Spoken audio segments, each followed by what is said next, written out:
Grecia, siglo V a.C. En el curso de 3 décadas, regida por un hombre, una ciudad y su pueblo alcanzan la grandeza. Esto es Atenas, la cuna de la democracia. Pero es la ciudad de Pericles. Pericles decidió que la mejor manera de dejar una huella indeleble en la posteridad era cambiar por completo el perfil y la apariencia de su ciudad, Atenas. Pericles levanta fortificaciones inexpugnables. La primera sede del Senado. Una compleja red de conducciones para abastecer de agua a su pueblo. Construye la armada más poderosa del mundo antiguo y erige templos. Uno de ellos, el Partenón, sería para muchos el edificio más perfecto jamás construido. Tenía una idea de lo que debería ser Atenas y la persiguió durante toda su vida. Después de 2500 años, podemos mostrar de nuevo su visión recreando este mundo perdido tal como lo vio Pericles, la mejor ciudad de la Tierra.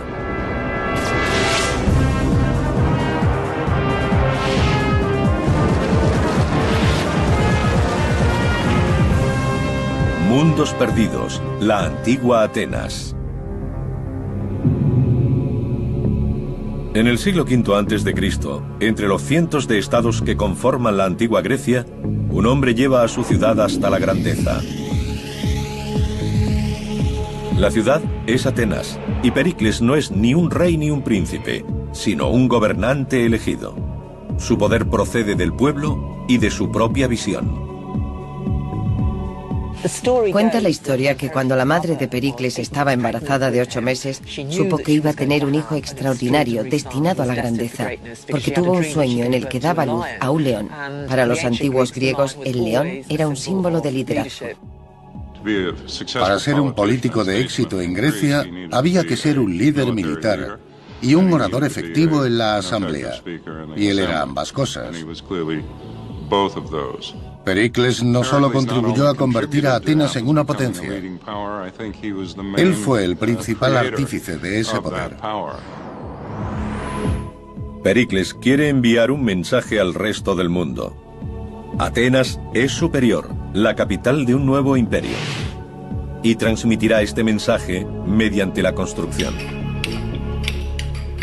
Lo que pretende es la campaña de construcción más costosa y ambiciosa emprendida en el mundo occidental.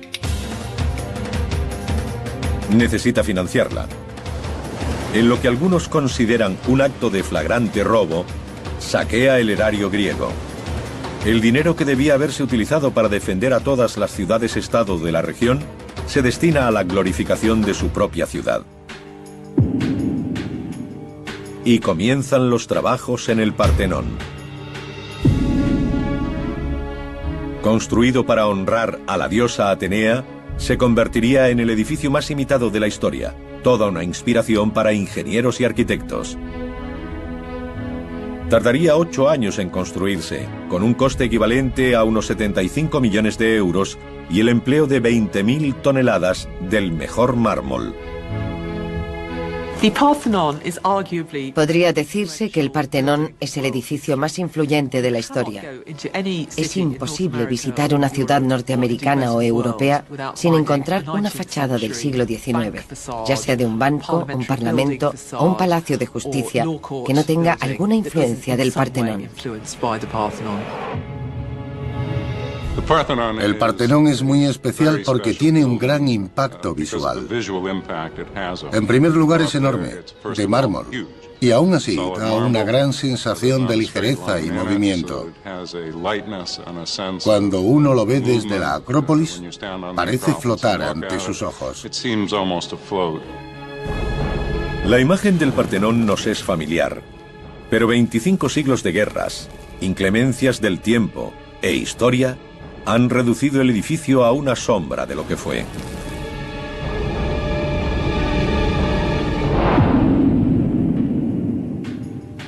El ingeniero Ed Matcan y el arquitecto Manolis Korres se han propuesto la tarea de descifrar exactamente cómo fue construido.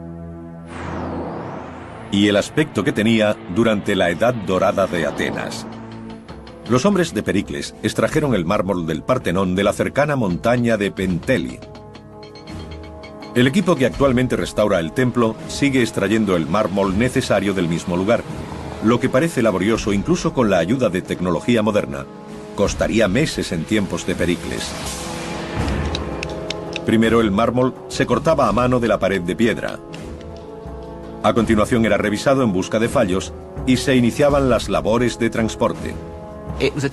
Era un viaje de 16 kilómetros y transportaron 20.000 toneladas de bloques de mármol con rodillos y carros. Era un trayecto increíblemente largo hasta llegar a lo alto de la Acrópolis. Fue una proeza asombrosa, casi como lo es ahora con la maquinaria adecuada. La parte más difícil del recorrido era la última, que requería subir el mármol por una ladera de más de 90 metros. Ed McCann ha descubierto la ingeniosa técnica que idearon los canteros para subirlo. Tenían un sistema muy ingenioso para llevar los bloques hasta arriba. A un lado tenían un carro en el que colocaban un bloque y arriba tenían otro carro cargado de piedras unido al primero mediante una cuerda que pasaba por una gran polea. Hacían bajar a los burros por la pendiente por el otro lado y así subían el bloque hasta la cima donde lo descargaban. Entonces iniciaban el proceso pero en el sentido contrario. Era un sistema de contrapesos. El reto resultó ser aún más impresionante cuando Ed y Manolis calcularon el peso del mármol. Los bloques eran inmensos. Así que tenían 8 grúas de madera colocadas alrededor del Partenón. Y así subían los bloques hasta la obra. Los más grandes pesaban 13 toneladas. Sí, algunos de estos bloques pesaban 13 toneladas. Las grúas eran enormemente fuertes, capaces de levantar columnas de 13 toneladas. También tenían un diseño muy sencillo, 2 vigas de madera con traviesas de hierro y un sistema de cuerdas y poleas. 200 hombres trabajaban en el templo, pero en toda la ciudad miles más lo hacían de forma indirecta. Canteros, picapedreros, fundidores, productores de cuerdas o transportistas. ¿Son los agujeros del picado original? Exactamente. La segunda etapa después de traer las piedras desde la cantera. Esta es una de las primeras fases. La última vez que alguien puso su dedo aquí pudo haber sido hace 2500 años. Así es. Una vez en su lugar, los más hábiles canteros labraban el mármol. Ed McCann quiere saber cómo lo hacían, probando él mismo. La forma de trabajar la piedra es empezar desbastando para después ir afinando gradualmente los cortes, lo cual se refleja en las herramientas empleadas. Para extraer el bloque de la cantera utilizaban este doble pico, difícil de levantar y con el que cuesta trabajo apuntar. Me han asegurado que si se sabe utilizar, se pueden quitar hasta 200 kilos, el doble de mi peso, en una hora de trabajo con esta herramienta.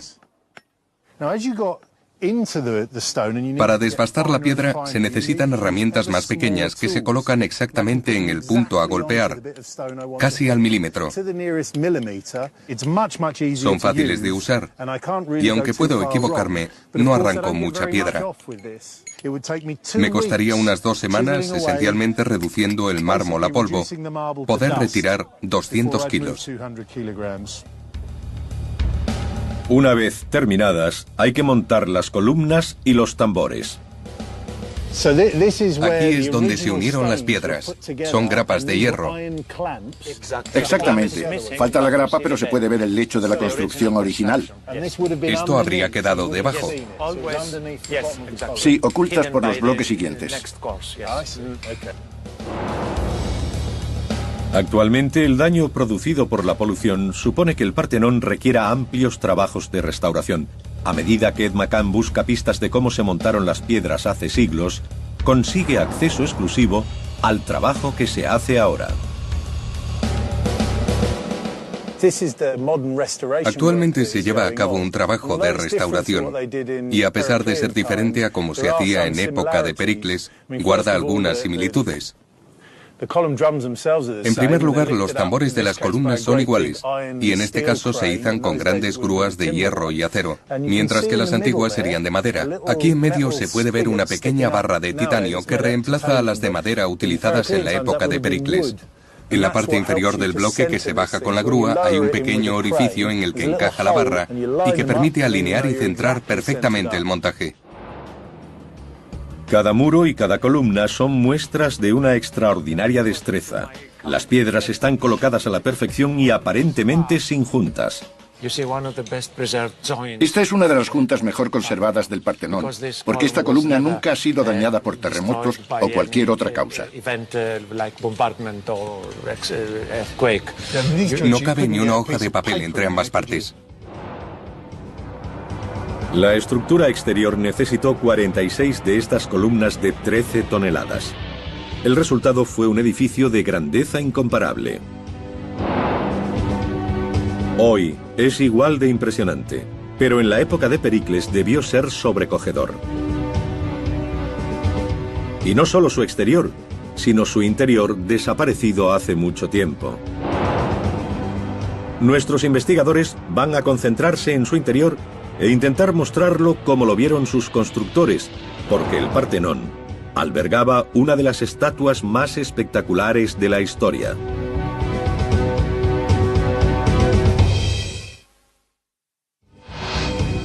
Lo que Pericles construye en la Acrópolis es revolucionario para su época. La obra es el centro de su programa para reformar y remodelar su ciudad. Este programa es sorprendentemente ambicioso y tiene un gran éxito. Pericles cambiará su mundo y ayudará a definir el nuestro. Pericles se las arregló para que su sueño se hiciera realidad, construir hermosos templos en la Acrópolis y hacer que siguiéramos mencionándolo 2500 años después. Al parecer, durante su vida, estos edificios eran mucho más impresionantes aún y más hermosos. Los escritores antiguos describen el interior del Partenón con asombro.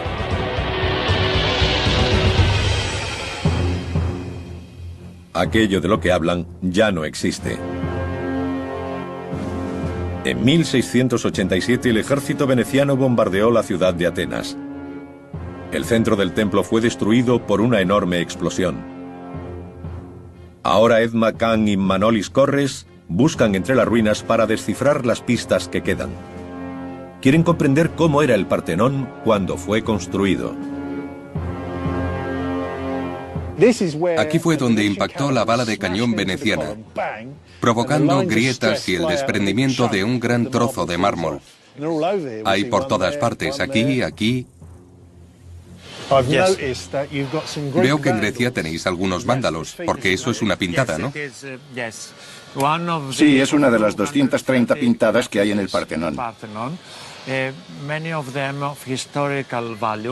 Muchas de ellas tienen valor histórico, ya que pertenecen a personas que dan gracias a Dios por haber regresado a salvo a Atenas de sus viajes por mar. Si un marinero griego se hacía a la mar y regresaba sano y salvo, venía al Partenón, trepaba por la columna y grababa algo para darle gracias a Dios.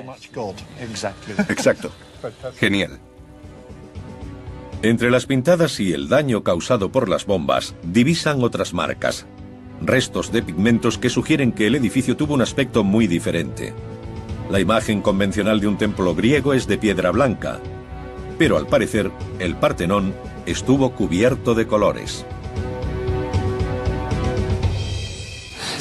Así que el Partenón estaba pintado. Sí, estaba pintado. Era uno de los principios de la arquitectura antigua, cubrir los edificios con pintura, incluso el mármol. Ahora podemos recrear su aspecto.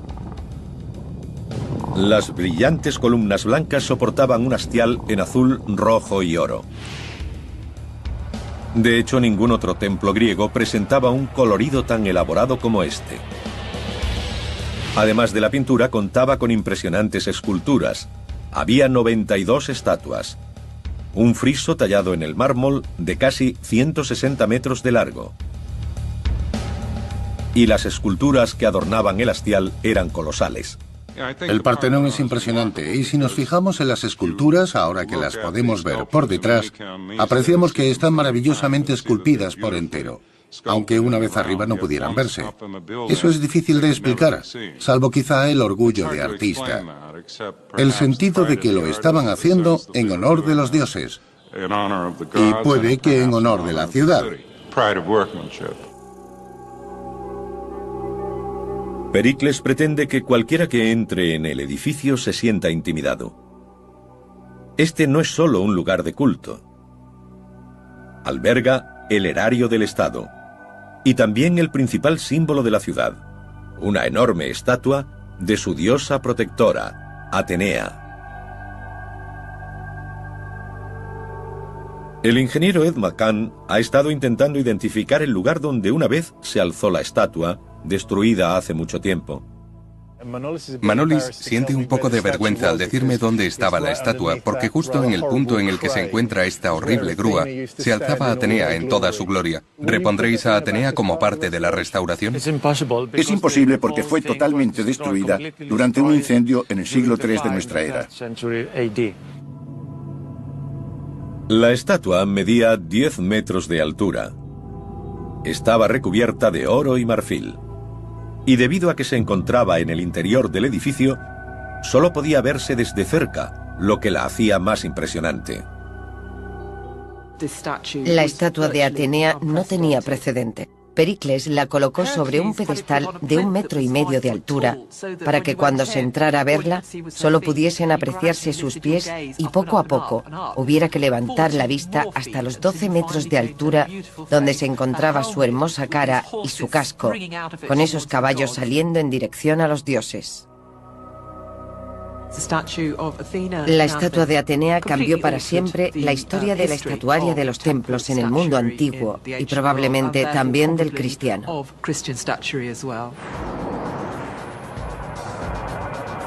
Pero es el diseño exterior del templo el que ha demostrado seguir siendo influyente. A lo largo de 2500 años, desde que fue construido, los arquitectos de todo el mundo han intentado copiar el Partenón, pero nunca lo han mejorado. Ed McCann desvela sus secretos. Una de las historias más famosas del Partenón es que a pesar de parecer un edificio muy rectangular, en realidad no tiene ni una sola línea recta. Sus constructores hicieron ligeras curvas ascendentes para contrarrestar el efecto óptico. Al observar líneas rectas a distancia no parecen rectas, así que todo es curvo. Para demostrarlo, hemos tendido una cuerda de un extremo a otro de uno de los escalones principales del edificio y me he colocado justo en medio, donde se puede apreciar que hay unos 10 o 12 centímetros de comba con relación a la parte superior del escalón. Eso significa que el escalón es unos 10 centímetros más alto aquí que en las esquinas, y eso se da en todo el Partenón. Ahora es posible reunir décadas de investigación y, utilizando las más modernas técnicas de diseño gráfico, reconstruir el Partenón.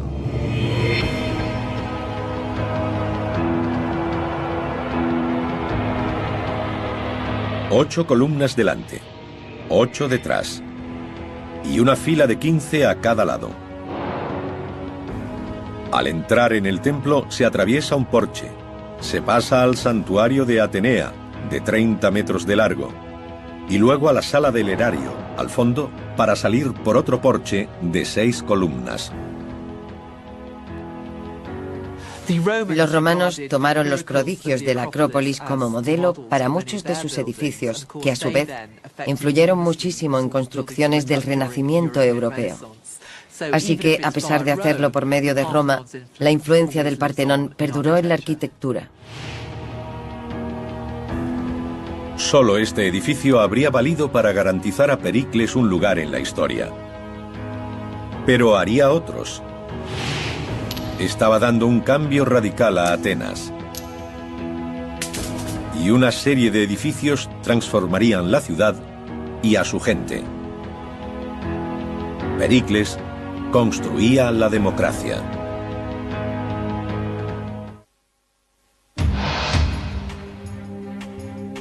En lo alto de la Acrópolis, durante el gobierno de Pericles, el Partenón se alzaba como un testamento del estatus de Atenas, una superpotencia. Atenas mostró su superioridad al resto del mundo griego por medio del programa de construcción de Pericles. Sus planes no consistían solo en alardear ante el mundo.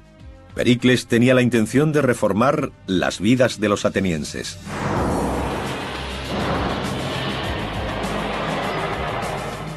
El centro de sus trabajos pasa de los santuarios religiosos a la ciudad.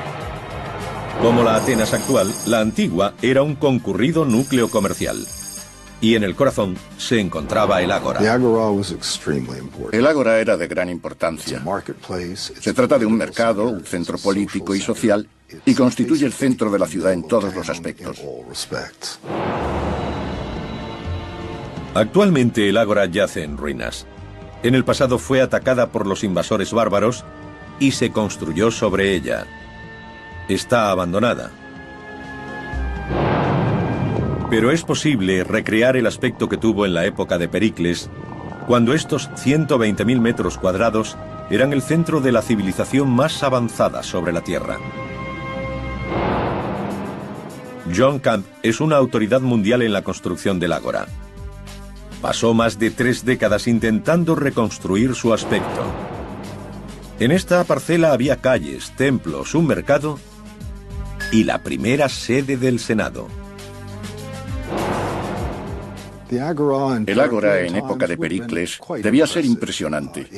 Probablemente estaba lleno de estoas, que son grandes construcciones con columnatas en las que uno se resguardaba del sol o de la lluvia, dependiendo del tiempo, y solían estar llenas de gente.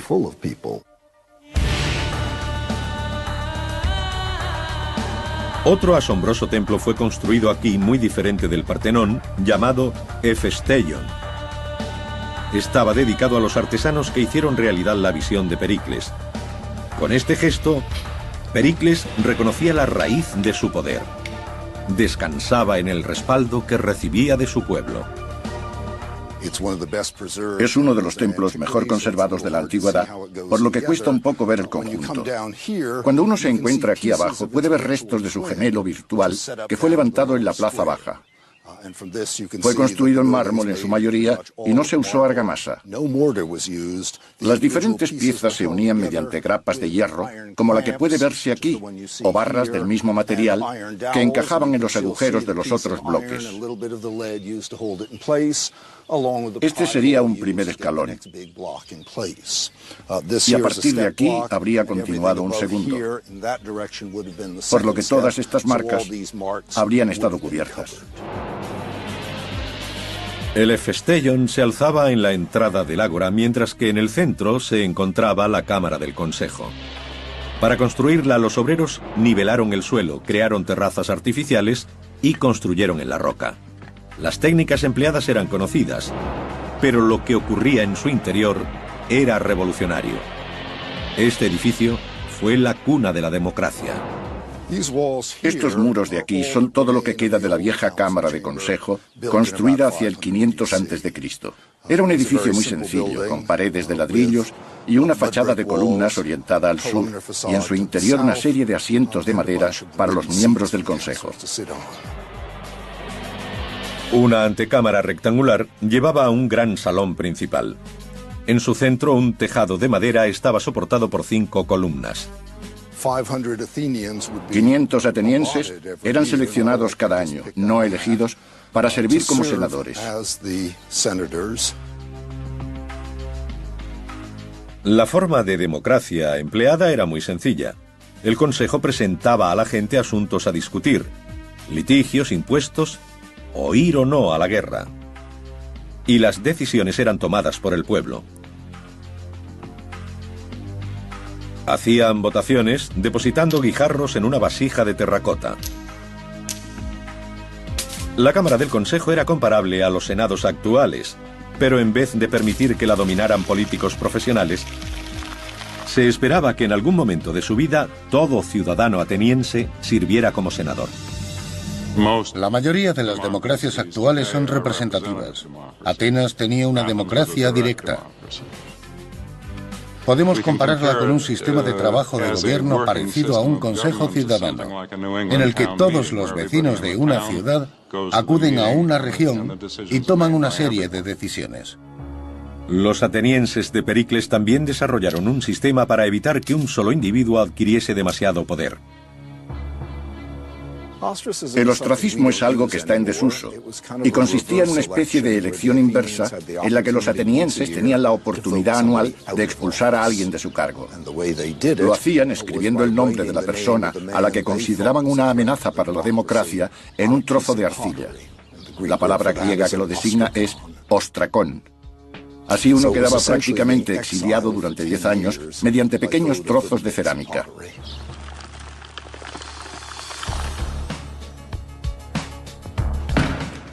Un político podía ser enormemente popular entre la gente y al día siguiente sus activos podían ser congelados y quedar expulsado del país durante 10 años.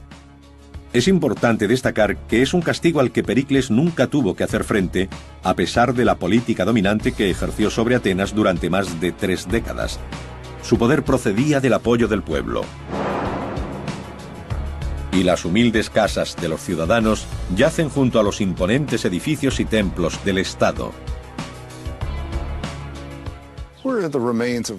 Estos son los restos de una típica casa ateniense. Este muro daba a un patio. Son muy sencillas, muy modestas.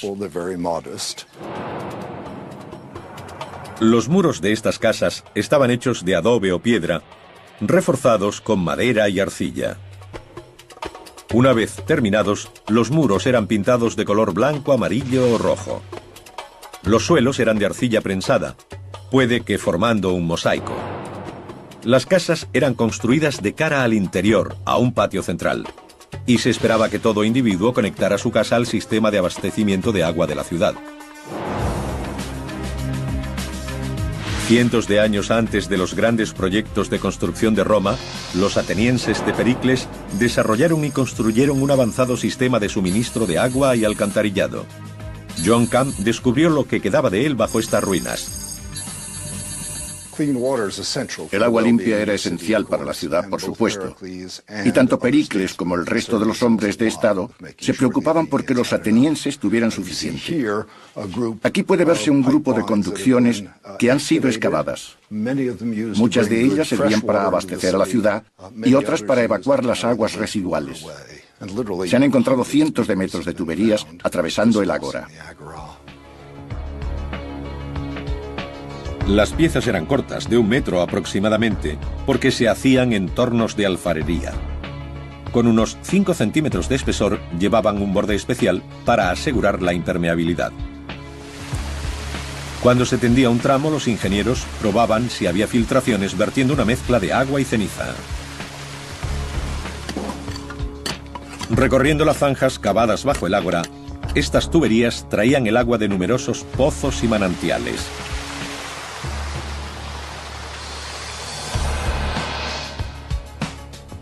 Uniendo todos estos elementos, los templos, las casas, el mercado, los edificios civiles y este innovador sistema de saneamiento, es fácil ver por qué Atenas era una ciudad modelo. Bajo el mandato de Pericles, prosperó. El reto era mantener tal éxito. A medida que Atenas crecía en riqueza y poder, despertaba la envidia de sus vecinos. Pericles tenía que prepararse para el día en que la ciudad fuese atacada.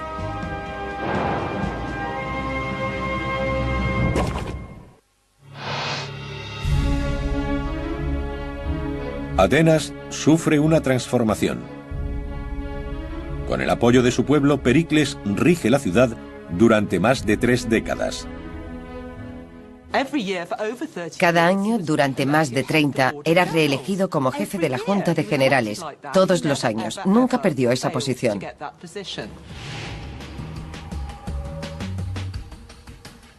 A medida que Atenas florece, el aspecto militar de la autoridad de Pericles se vuelve más importante. Crece la tensión con Esparta, el único rival serio del poder que Atenas ostenta en Grecia.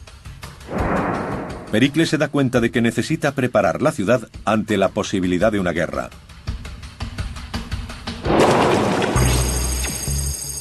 Las defensas de Atenas protegen una gran cuña de terreno limitada por un par de largas murallas y 3 kilómetros de costa.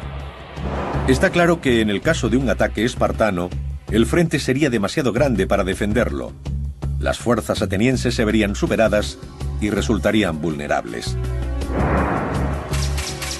A pesar de que la ciudad se encuentra a 8 kilómetros de la costa, Pericles sabe que su poder reside en el mar. Grecia es montañosa y viajar por tierra es complicado. La mayor parte del comercio de la ciudad se hace con las islas-estado del Egeo. Por ello, Pericles centra su atención en proteger la ruta del puerto, el Pireo. Construye una tercera muralla que llega hasta el puerto. Esta crea un corredor defendible. Aunque estrecho, supone que, pase lo que pase, Atenas estará conectada con el mar. Incluso, según los estándares modernos, este proyecto habría sido de gran escala. Como sucede con la construcción de una autopista, las murallas han de abrirse camino entre casas particulares y granjas, cruzar ríos, dividir comunidades y separar a la gente de sus tierras. Pero para Pericles es un precio que merece la pena pagar. Atenas tiene que estar lista para luchar. Actualmente no queda nada de la muralla de Pericles, pero esta fortificación en Agostina es muy similar y facilita a los investigadores buenas pistas del aspecto que debía tener la muralla de Atenas. La muralla debió construirse de piedras más pequeñas que esta hasta unos 4 metros. Y encima ladrillos de adobe hasta 3 o 4 metros más. 2 caras externas de piedra se rellenaron de escombros. Sobre los cimientos colocaron piedras formando un zócalo y encima ladrillos de adobe. Los muros tenían 5 metros de ancho y 10 de alto, con unos 14 kilómetros de longitud. La intención de Pericles es que fueran infranqueables. La clave está en la forma en que se utilizaban. El experto en armas Mike Lloyd ha investigado la forma en que Pericles dirigía estas defensas. Confiaba en una rápida capacidad de reacción de la caballería para recorrer su extensión. Los atenienses reclutaron a 300 jinetes. Y existe una relación fascinante entre las largas murallas de Pericles y la caballería. Este fue el comienzo de la caballería griega. Las tropas a caballo fueron una innovación en la antigua Grecia. La caballería puede patrullar las largas murallas, puede ir rápidamente desde sus puestos a la zona de conflicto y puede recorrer el campo para proteger la infraestructura agrícola. Los puestos de vigilancia estaban dispuestos a intervalos regulares. Las altas torres y las fortificaciones ofrecían mayor seguridad. La guardia ateniense era reclutada entre los arqueros escitas, un pueblo al norte del Mar Negro que utilizaba potentes arcos curvados hechos de cuerno y tendones. Podían alcanzar entre 220 y 280 metros, por lo que cualquier enemigo que intentara sitiar la ciudad se ponía a tiro de estos arqueros, ante los que no tenían ninguna oportunidad.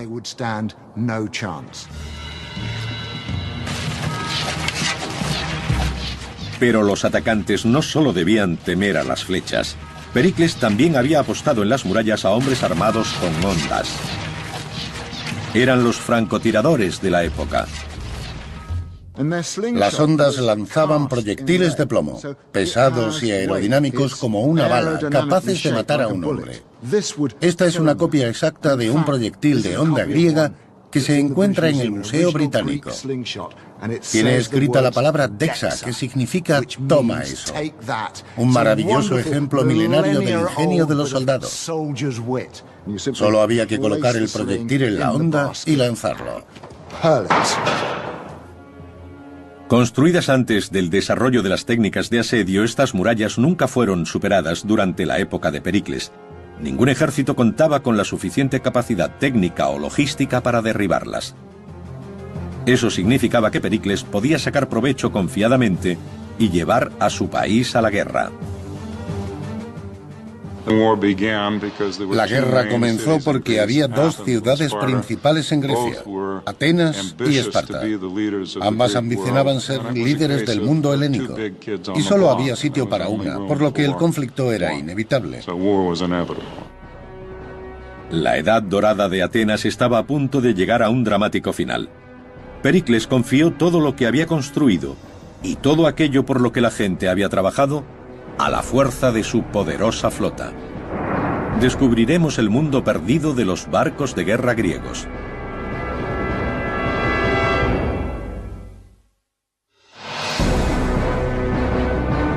...431 a.C.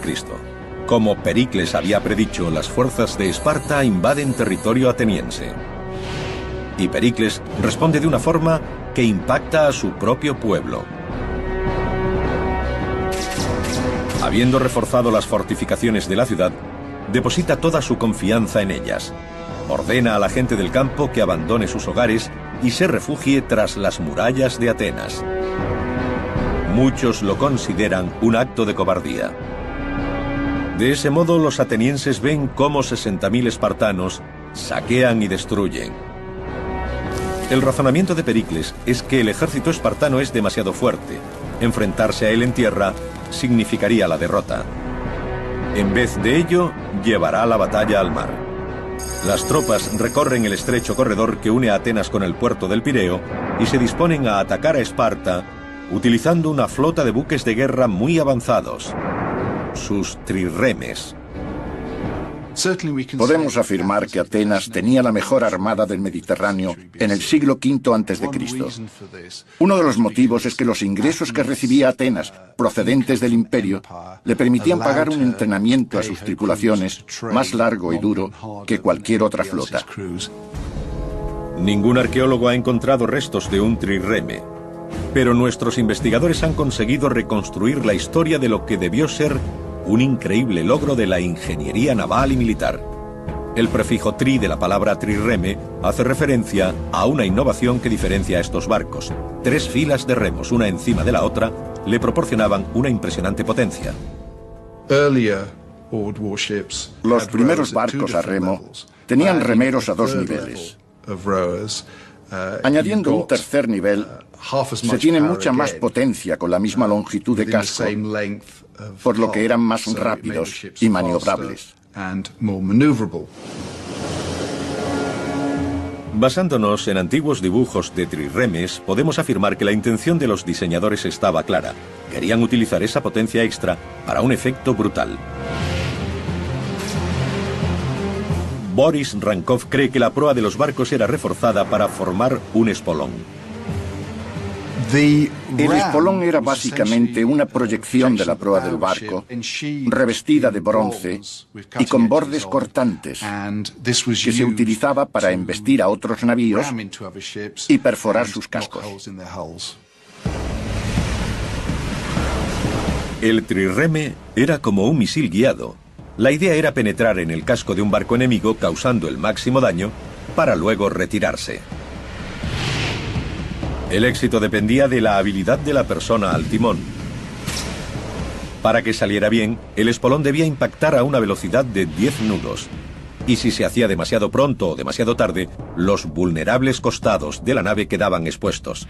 Boris Rankov cree que los barcos tenían que ser construidos con una madera extremadamente ligera. A toda velocidad debían alcanzar entre 9 y 10 nudos. Un barco de 50 toneladas con 200 hombres a bordo, avanzando a unos 10 nudos, es realmente impresionante. Únicamente investigando los restos de antiguos astilleros, pueden calcular los expertos el tamaño de los trirremes. Debían medir unos 35 metros de eslora. Las reconstrucciones de Boris dejan claro que su utilización requería una enorme cantidad de fuerza. 170 hombres en 3 filas cada uno de los cuales empuñaba un remo de 4 metros de largo. La flota de Pericles era inmensa. Informes sobre el inicio de la guerra con Esparta sugieren que contaba con 300 naves, con unos 200 marineros por barco, lo que supone una marina de guerra de 60.000 hombres. Y había más gente a bordo de cada nave. También transportaban a soldados llamados hoplitas. Desembarcaban en lugares estratégicos del territorio espartano, caían sobre sus enemigos y embarcaban de nuevo rápidamente. El experto en armas Mike Loach revela las tácticas de combate que utilizaban los hoplitas. Tenían grandes falanges de hoplitas, infantería armada con lanzas y escudos. Iban al choque. Cargaban con una fuerza explosiva, empujando y clavando su lanza en las filas enemigas. Practicaban la guerra de desgaste. Imaginemos que detrás de Richard hay 600 hoplitas dispuestos en 8 o 12 filas. Las 2 o 3 primeras filas lograrán llegar con sus lanzas hasta las líneas enemigas, pero tras ellos, los hombres son todo músculo y peso. Con estas tropas tan diestras y la potencia de sus naves, Pericles pretendía derrotar rápidamente a los espartanos. Pero la victoria no llegaba. Los espartanos invadieron y atacaron las murallas de Atenas 5 veces en 10 años. En cada ocasión fueron rechazados, pero seguían volviendo. Los atenienses se iban debilitando poco a poco. Entonces el pueblo de Pericles es atacado de una forma totalmente inesperada, porque sus barcos regresan de los puertos extranjeros cargados de enfermedades.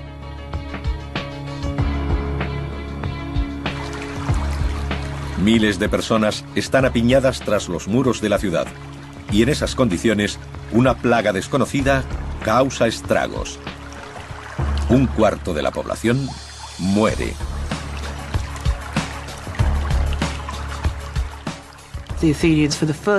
Por primera vez en 50 años, los atenienses pierden la esperanza.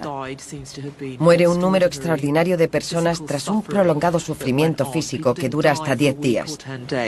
A los enfermos se les pudrían partes de su cuerpo, que luego se les caían, escupían sangre y estaban cubiertos de erupciones. Es muy probable que hubiese un terrible hedor a cadáveres, además del olor del agua estancada, ya que había mucha gente confinada entre las murallas y las aguas residuales. Pericles no tenía escapatoria. El hombre que había construido el Partenón, alimentado a la democracia desde su infancia, fortificado la ciudad y gobernado durante décadas con visión y atrevimiento, era tan vulnerable como cualquiera. Y murió. Nadie ha sido capaz de identificar la enfermedad que provocó tanta destrucción. Pero recientes descubrimientos sugieren que probablemente murieron de tifus. El tifus puede ser una enfermedad muy desagradable. Puede provocar fiebre hasta dejar inconsciente y delirios al enfermo. Además, puede provocar úlceras en el intestino que llevan a hemorragias incontrolables. Cuando Pericles murió a causa de la plaga, dejó un gran vacío en la vida política ateniense y en muchos otros aspectos que al pueblo le costó mucho cubrir.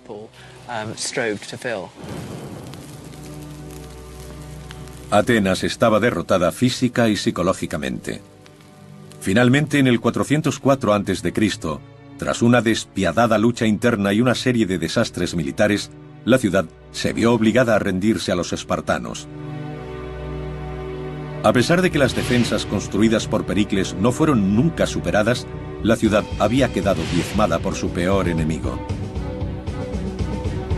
Se había tardado en construir 30 años, y en solo una generación fue derrotada por la guerra y la enfermedad.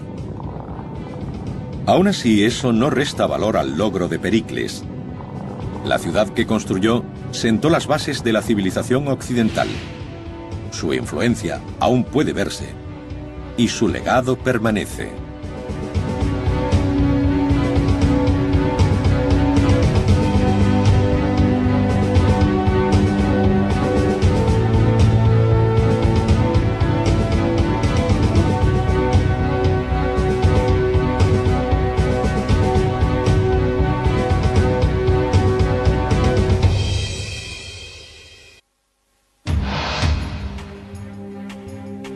En lo alto de la Acrópolis, durante el gobierno de Pericles, el Partenón se alzaba como un testamento del estatus de Atenas, una superpotencia. Atenas mostró su superioridad al resto del mundo griego por medio del programa de construcción de Pericles. Sus planes no consistían solo en alardear ante el mundo. Pericles tenía la intención de reformar las vidas de los atenienses.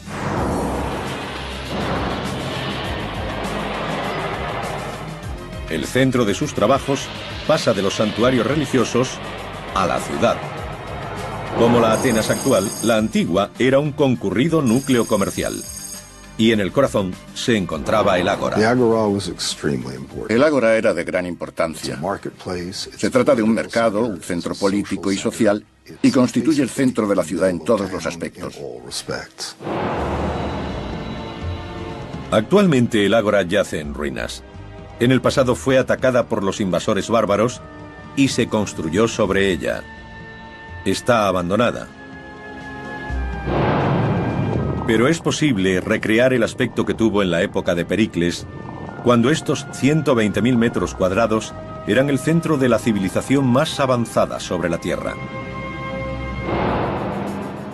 John Camp es una autoridad mundial en la construcción del ágora. Pasó más de 3 décadas intentando reconstruir su aspecto. En esta parcela había calles, templos, un mercado y la primera sede del Senado. El ágora en época de Pericles debía ser impresionante. Probablemente estaba lleno de estoas, que son grandes construcciones con columnatas en las que uno se resguardaba del sol o de la lluvia, dependiendo del tiempo. Y solían estar llenas de gente.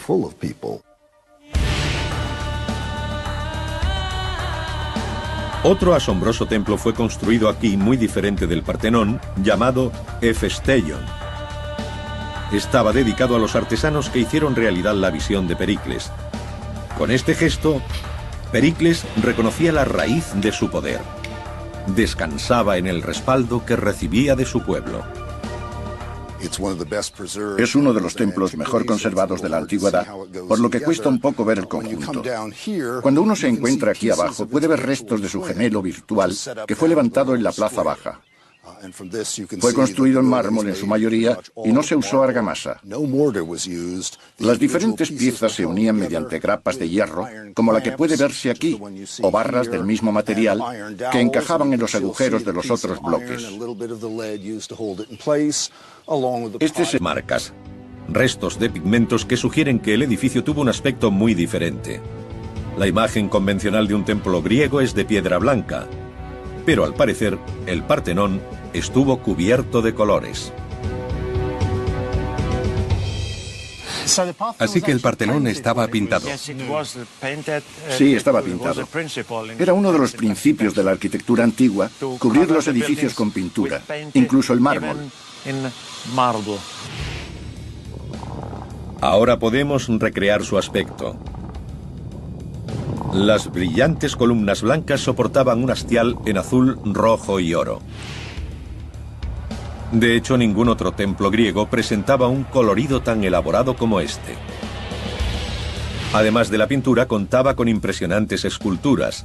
Había 92 estatuas. Un friso tallado en el mármol de casi 160 metros de largo.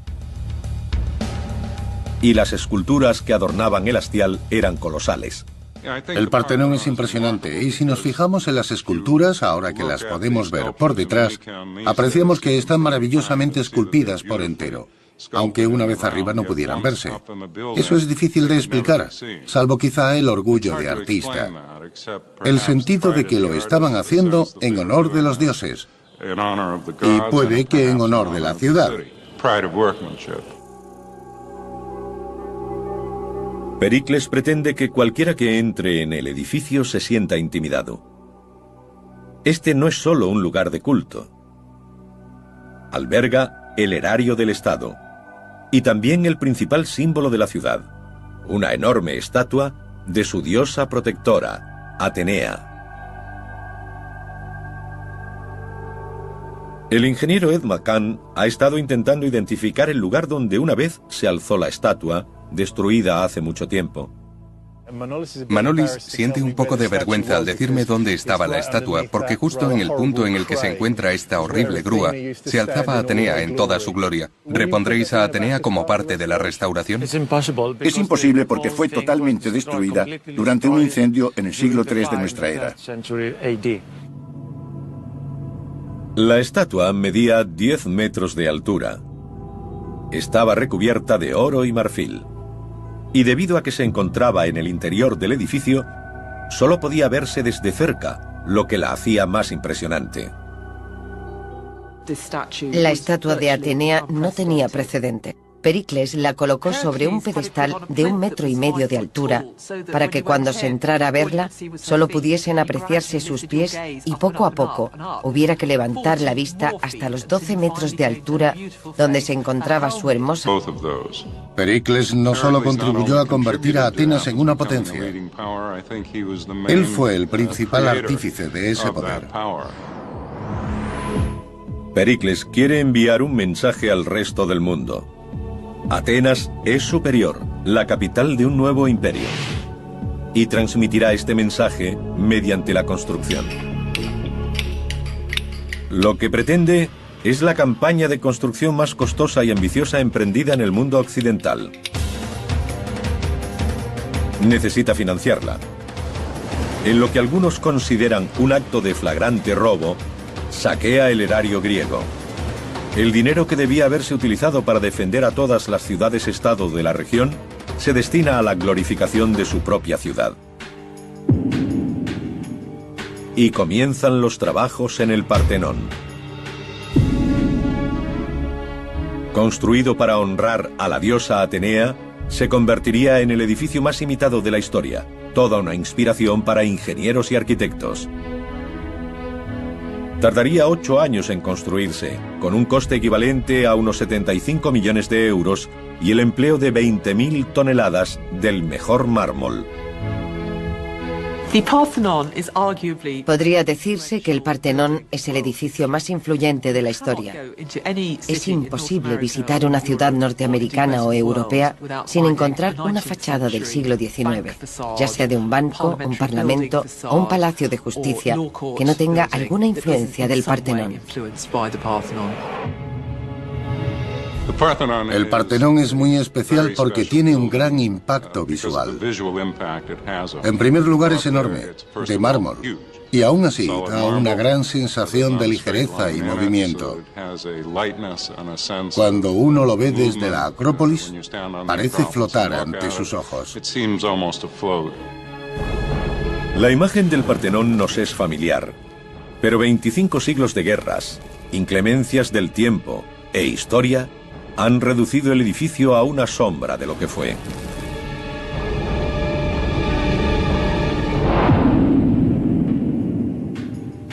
El ingeniero Ed McCann y el arquitecto Manolis Korres se han propuesto la tarea de descifrar exactamente cómo fue construido y el aspecto que tenía durante la Edad Dorada de Atenas. Los hombres de Pericles extrajeron el mármol del Partenón de la cercana montaña de Penteli. El equipo que actualmente restaura el templo sigue extrayendo el mármol necesario del mismo lugar, lo que parece laborioso incluso con la ayuda de tecnología moderna. Costaría meses en tiempos de Pericles. Primero el Mármolpolis, durante el gobierno de Pericles, el Partenón se alzaba como un testamento del estatus de Atenas, una superpotencia. Atenas mostró su superioridad al resto del mundo griego por medio del programa de construcción de Pericles. Sus planes no consistían solo en alardear ante el mundo. Pericles tenía la intención de reformar las vidas de los atenienses.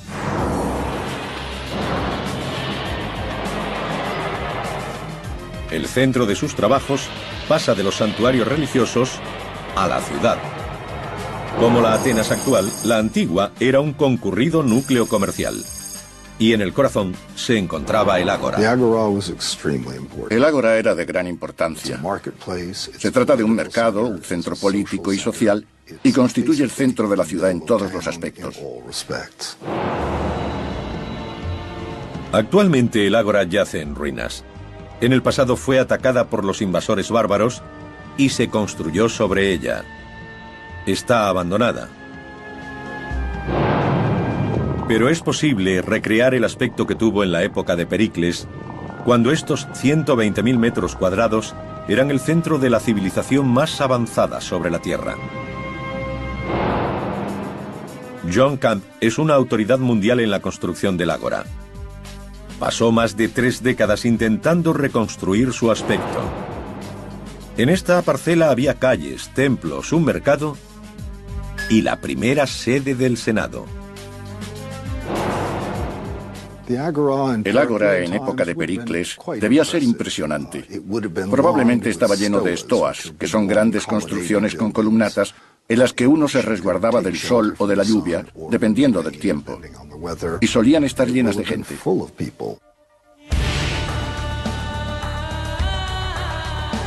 Otro asombroso templo fue construido aquí, muy diferente del Partenón, llamado Hefesteion. Estaba dedicado a los artesanos que hicieron realidad la visión de Pericles. Con este gesto, Pericles reconocía la raíz de su poder. Descansaba en el respaldo que recibía de su pueblo. Es uno de los templos mejor conservados de la antigüedad, por lo que cuesta un poco ver el conjunto. Cuando uno se encuentra aquí abajo, puede ver restos de su gemelo virtual que fue levantado en la plaza baja. Fue construido en mármol en su mayoría y no se usó argamasa. Las diferentes piezas se unían mediante grapas de hierro, como la que puede verse aquí, o barras del mismo material que encajaban en los agujeros de los otros bloques. Este sería un primer escalón. Y a partir de aquí habría... Y no solo su exterior, sino su interior desaparecido hace mucho tiempo. Nuestros investigadores van a concentrarse en su interior e intentar mostrarlo como lo vieron sus constructores, porque el Partenón albergaba una de las estatuas más espectaculares de la historia.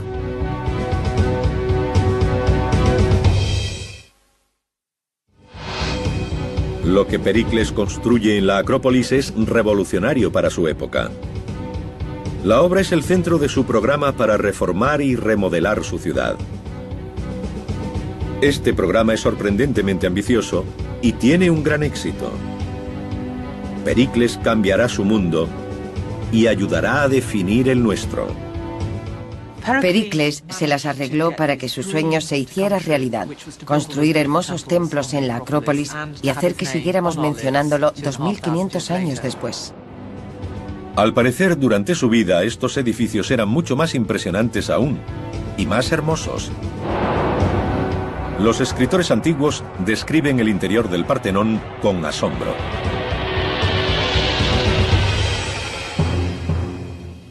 Aquello de lo que hablan ya no existe.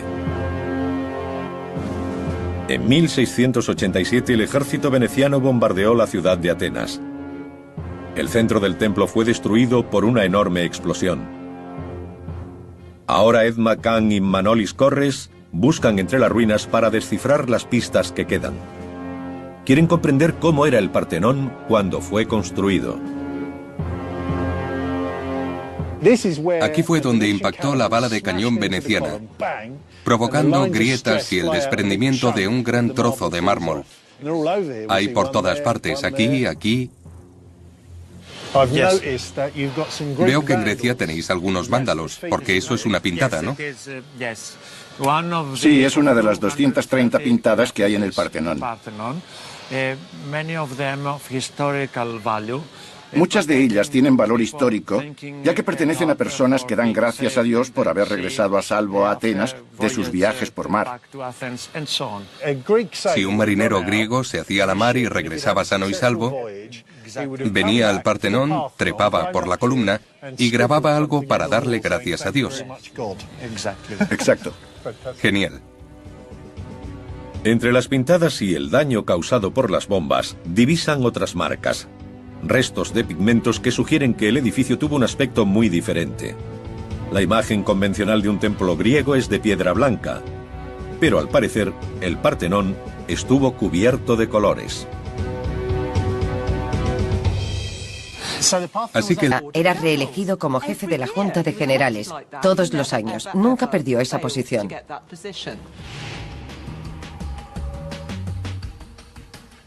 A medida que Atenas florece, el aspecto militar de la autoridad de Pericles se vuelve más importante. Crece la tensión con Esparta, el único rival serio del poder que Atenas ostenta en Grecia.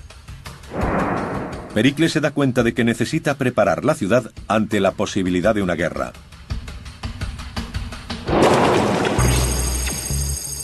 Las defensas de Atenas protegen una gran cuña de terreno limitada por un par de largas murallas y 3 kilómetros de costa. Está claro que en el caso de un ataque espartano, el frente sería demasiado grande para defenderlo. Las fuerzas atenienses se verían superadas y resultarían vulnerables. A pesar de que la ciudad se encuentra a 8 kilómetros de la costa, Pericles sabe que su poder reside en el mar. Grecia es montañosa y viajar por tierra es complicado. La mayor parte del comercio de la ciudad se hace con las islas-estado del Egeo. Por ello, Pericles centra su atención en proteger la ruta del puerto, el Pireo. Construye una tercera muralla que llega hasta el puerto. Esta crea un corredor defendible. Aunque estrecho, supone que, pase lo que pase, Atenas estará conectada con el mar.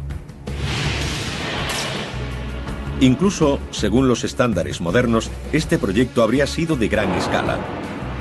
Como sucede con la construcción de una autopista, las murallas han de abrirse camino entre casas particulares y granjas, cruzar ríos, dividir comunidades y separar a la gente de sus tierras. Pero para Pericles es un precio que merece la pena pagar. Atenas tiene que estar lista para luchar. Actualmente no queda nada de la muralla de Pericles, pero esta fortificación en Agostina es muy similar y facilita a los investigadores buenas pistas del aspecto que debía tener la muralla de Atenas. La muralla debió construirse de piedras más pequeñas que esta hasta unos 4 metros. Y encima ladrillos de adobe hasta 3 o 4 metros más. 2 caras externas de piedra se rellenaron de escombros. Sobre los cimientos colocaron piedras formando un zócalo y encima ladrillos de adobe. Los muros tenían 5 metros de ancho y 10 de alto, con unos 14 kilómetros de longitud. La intención de Pericles es que fueran infranqueables.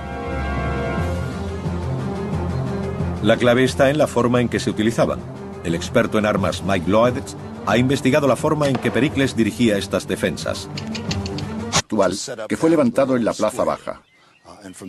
Fue construido en mármol en su mayoría y no se usó argamasa. Las diferentes piezas se unían mediante grapas de hierro, como la que puede verse aquí, o barras del mismo material que encajaban en los agujeros de los otros bloques. Este sería un primer escalón. Y a partir de aquí habría continuado un segundo, por lo que todas estas marcas habrían estado cubiertas. El Hefesteion se alzaba en la entrada del ágora, mientras que en el centro se encontraba la Cámara del Consejo. Para construirla, los obreros nivelaron el suelo, crearon terrazas artificiales y construyeron en la roca. Las técnicas empleadas eran conocidas, pero lo que ocurría en su interior era revolucionario. Este edificio fue la cuna de la democracia. Estos muros de aquí son todo lo que queda de la vieja Cámara de Consejo, construida hacia el 500 a.C. Era un edificio muy sencillo, con paredes de ladrillos y una fachada de columnas orientada al sur, y en su interior una serie de asientos de madera para los miembros del Consejo. Una antecámara rectangular llevaba a un gran salón principal. En su centro, un tejado de madera estaba soportado por 5 columnas. 500 atenienses eran seleccionados cada año, no elegidos, para servir como senadores. La forma de democracia empleada era muy sencilla. El Consejo presentaba a la gente asuntos a discutir, litigios, impuestos, o ir o no a la guerra. Y las decisiones eran tomadas por el pueblo. Hacían votaciones depositando guijarros en una vasija de terracota. La Cámara del Consejo era comparable a los senados actuales, pero en vez de permitir que la dominaran políticos profesionales, se esperaba que en algún momento de su vida todo ciudadano ateniense sirviera como senador. La mayoría de las democracias actuales son representativas. Atenas tenía una democracia directa. Podemos compararla con un sistema de trabajo de gobierno parecido a un consejo ciudadano, en el que todos los vecinos de una ciudad acuden a una región y toman una serie de decisiones. Los atenienses de Pericles también desarrollaron un sistema para evitar que un solo individuo adquiriese demasiado poder. El ostracismo es algo que está en desuso y consistía en una especie de elección inversa en la que los atenienses tenían la oportunidad anual de expulsar a alguien de su cargo. Lo hacían escribiendo el nombre de la persona a la que consideraban una amenaza para la... Los primeros barcos a remo tenían remeros a 2 niveles. Añadiendo un tercer nivel, se tiene mucha más potencia con la misma longitud de casco, por lo que eran más rápidos y maniobrables. Basándonos en antiguos dibujos de trirremes, podemos afirmar que la intención de los diseñadores estaba clara. Querían utilizar esa potencia extra para un efecto brutal.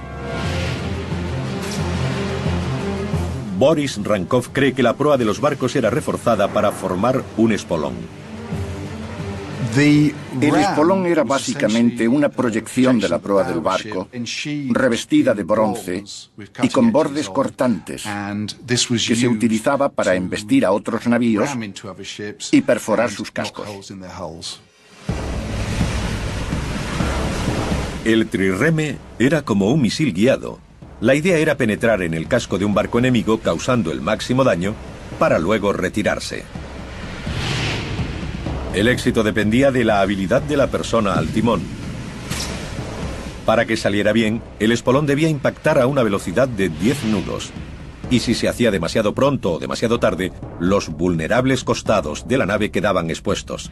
Boris Rankov cree que los barcos tenían que ser construidos con una madera extremadamente ligera. A toda velocidad debían alcanzar entre 9 y 10 nudos. Un barco de 50 toneladas con 200 hombres a bordo, avanzando a unos 10 nudos, es realmente impresionante. Únicamente investigando los restos de antiguos astilleros, pueden calcular los expertos el tamaño de los trirremes. Debían medir unos 35 metros de eslora. Las reconstrucciones de Boris dejan claro que su utilización requería una enorme cantidad de fuerza. 170 hombres en 3 filas, cada uno de los cuales empuñaba un remo de 4 metros de largo. La flota de Pericles era inmensa. Informes sobre el inicio de la guerra con Esparta sugieren que contaba con 300 naves, con unos 200 marineros por barco, lo que supone una marina de guerra de 60.000 hombres. Y había más gente a bordo de cada nave. También transportaban a soldados llamados hoplitas. Desembarcaban en lugares estratégicos del territorio espartano, caían sobre sus enemigos y embarcaban de nuevo rápidamente. El experto en armas Mike Loach revela las tácticas de combate que utilizaban los hoplitas. Tenían grandes... Era un sistema de contrapesos. El reto resultó ser aún más impresionante cuando Ed y Manolis calcularon el peso del mármol. Los bloques eran inmensos. Así que tenían 8 grúas de madera colocadas alrededor del Partenón. Y así subían los bloques hasta la obra. Los más grandes pesaban 13 toneladas. Sí, algunos de estos bloques pesaban 13 toneladas. Las grúas eran enormemente fuertes, capaces de levantar columnas de 13 toneladas. También tenían un diseño muy sencillo, 2 vigas de madera con traviesas de hierro y un sistema de cuerdas y poleas. 200 hombres trabajaban en el templo, pero en toda la ciudad miles más lo hacían de forma indirecta. Canteros, picapedreros, fundidores, productores de cuerdas o transportistas. ¿Son los agujeros del picado original? Exactamente. La segunda etapa después de traer las piedras desde la cantera. Esta es una de las primeras fases. La última vez que alguien puso su dedo aquí pudo haber sido hace 2500 años. Así es. Una vez en su lugar, los más hábiles canteros labraban el mármol. Ed McCann quiere saber cómo lo hacían, probando él mismo. La forma de trabajar la piedra es empezar desbastando para después ir afinando gradualmente los cortes, lo cual se refleja en las herramientas empleadas. Para extraer el bloque de la cantera utilizaban este doble pico, difícil de levantar y con el que cuesta trabajo apuntar. Me han asegurado que si se sabe utilizar, se pueden quitar hasta 200 kilos, el doble de mi peso, en una hora de trabajo con esta herramienta. Para desbastar la piedra se necesitan herramientas más pequeñas que se colocan exactamente en el punto a golpear, casi al milímetro. Son fáciles de usar y aunque puedo equivocarme, no arranco mucha piedra. Me costaría unas 2 semanas, esencialmente reduciendo el mármol a polvo, poder retirar 200 kilos. Una vez terminadas, hay que montar las columnas y los tambores. Aquí es donde se unieron las piedras. Son grapas de hierro. Exactamente. Falta la grapa, pero se puede ver el lecho de la construcción original.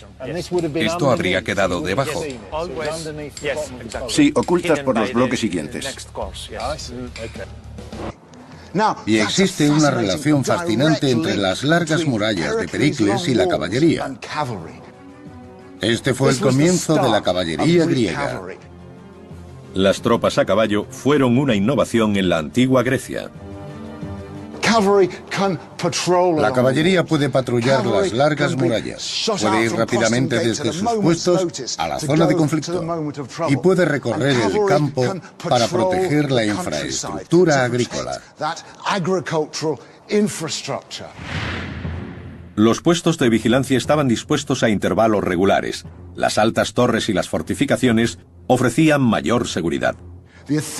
La guardia ateniense era reclutada entre los arqueros escitas, un pueblo al norte del Mar Negro que utilizaba potentes arcos curvados hechos de cuerno y tendones. Podían alcanzar entre 220 y 280 metros, por lo que cualquier enemigo que intentara sitiar la ciudad se ponía a tiro de estos arqueros, ante los que no tenían ninguna oportunidad.